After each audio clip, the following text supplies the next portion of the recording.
ছাইমা বলল, 2 মিনিটে কাম শেষ আপনার? বুড়া জামাইয়ের কাছে আমায় বাবাই দিছে বিয়া। আমি জুয়ান একটা মাইয়া। লুঙ্গি ঠিক করে উঠে বসে ইকবাল। তারপর একটা পান খাই। ইকবাল বলে, আমাকে কিছু কইলি? আমি বয়রা, কানে শুনি না, পড়তেও পারি না যে লিখা দিবি আমি পড়ুম। ছাইমা জামা পড়তে পড়তে বলল, খাটাসটা পান খাইবো আর আমার ঠোঁটে চুমা দিব। পানের গন্ধে বমি আহে। না পাই শারীরিক সুখ, না পাই চুমাইতে সুখ। ভাগ্যে কি আছে আল্লাহ জানে। ইকবাল বলল, তুমি রাগ করতেছো, হয়তো তুমি মজা পাও নাই। আসলে বুড়ো হয়ে গেছি, শরীরে কুলায় না, ক্যালসিয়াম কম। দুধ ডিম খায়া একদিন খেলুম, দেখবি সারা রাত পার করে দিছি। সাইমা ঠোঁট উল্টে বলল, বুড়া তুই মর, তারপর একটা জোয়ান দেখা বিয়া করে নিব। ইকবাল হাসতে থাকে। তারপর কি মনে করে সাইমাকে জড়িয়ে ধরে বলে, এখন থেকে তুমি আমার পিচ্চি বউ। সাইমা বলে, দূরে সরেন নয়তো কামড় দিমু। দৃশ্য পরিবর্তন। ফোনের মধ্যে জেরিন জয়ের ছবি দেখে, যেগুলো ফেসবুক থেকে নামানো। জেরিন এই কয়দিন জয়কে খুব মিস করছে। জয়কে মারার উচিত হয়নি, কারণ সে এখন বুঝতে পারছে, কারণ জয় তাকে ভালোবাসতো। তবে জয় তো তাকে কষ্ট দিয়েছে অনেক। তাই একদিকের ভালোবাসা আরেক দিকে ছিল জয়ের জন্য ঘৃণা। অবশেষে ঘৃণার জয় হয়, হেরে যায় ভালোবাসা। প্রিন্সের জন্য জেরিনের একটু খারাপও লাগে না, কারণ জেরিন প্রিন্সকে ভয় পেত, তাই বিয়েতে রাজি হয়েছিল।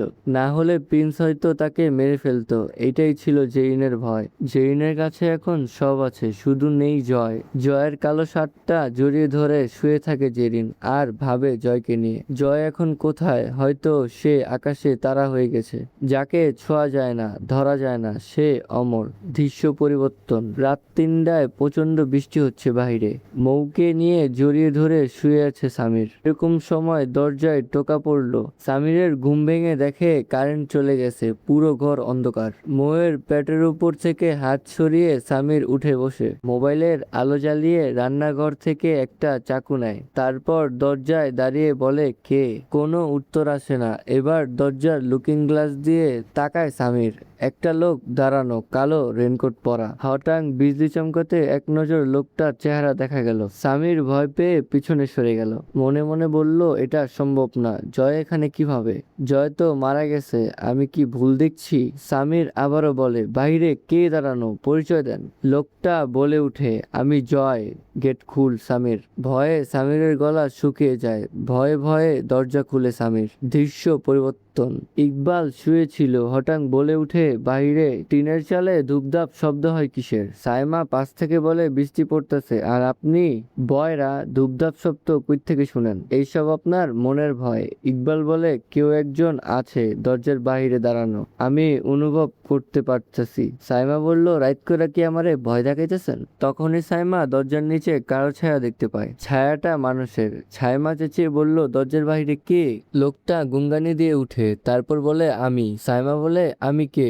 লোকটা বলে, আমি খোকা। এরকম সময় একসাথে অনেকগুলা পাদ মেরে উঠে ইকবাল। ছাইমা বলে, এই ভয়ের মুহূর্তে আপনার পাদ দিতে মন চাইলো? ইকবাল বলল, পেটে অনেক গ্যাস জমে গেছে, পাদ দিলেই শান্তি, সব গ্যাস বের হয়ে যায়। ছাইমা বিরক্ত হয়ে বলে, এই গ্যাসগুলা বিক্রি করে দিলেও তো টাকা পাবেন। ইকবাল বলে, কি পাবো বলবি? টুকু পাবো। টুকু জিনিসটা আবার কি? এবার দরজার ওপাশ থেকে খোকা বলে উঠে, গেট খুলুন, আমি ভিজে যাচ্ছি। সাইমা বলল, আমি তো আপনাকে চিনি না, আপনি সকালে আইসেন, এত রাতে গেট খুলতে পারব না। হঠাৎ ছায়াটা চলে গেল আর সাইমার বুক ভারী হয়েছিল। ভয়ে সেটাও দূর হয়ে গেল। সাইমা ভেবেছিল তার ভয় চলে গেছে, তখনই দেখলো দরজার নিচে ছায়াটা আবার। এবার ছায়াটা সিগারেট ধরিয়েছে। দরজার বাহির থেকে স্পষ্ট সিগারেটের গন্ধ পেল সাইমা। ভয়ে সে ইকবালের হাত চেপে ধরছে। ইকবাল বলল, তুমিও না সাইমা, একবার তো খেললাম, আবারও খেলতে চাও? কথাটা বলে ইকবাল সাইমার গালে চুমা দেয়। একে তো ভয়ে আছে সাইমা, তারপরও ইকবাল এর চুমুতে রাগ উঠে গেল। ইকবালের ঠোঁটে কামড় দিয়ে দিল সাইমা। ইকবাল বলল, উহু, বুঝছি, ছোট মরিচ, ঝাল বেশি। আচ্ছা। দৃশ্য পরিবর্তন। ভয়ে ভয়ে দরজা খুলে দিল সামির। জয় ভেতরে আসলো। ভয়ে সামিরের হাতে থাকা মোবাইল কাঁপছে। নিজেকে সামলে সামির বলল, তুই তাহলে মারা যাসনি? কিভাবে সম্ভব? নাকি আমি চোখে ভুল দেখছি? জয় বলল, জয় কখনো মারা যায় না। সামির বলল, আমি হয়তো এইসব স্বপ্ন দেখছি, তুই হয়তো সত্য। জয় বলল, তাহলে চিমটি কেটে দেখ।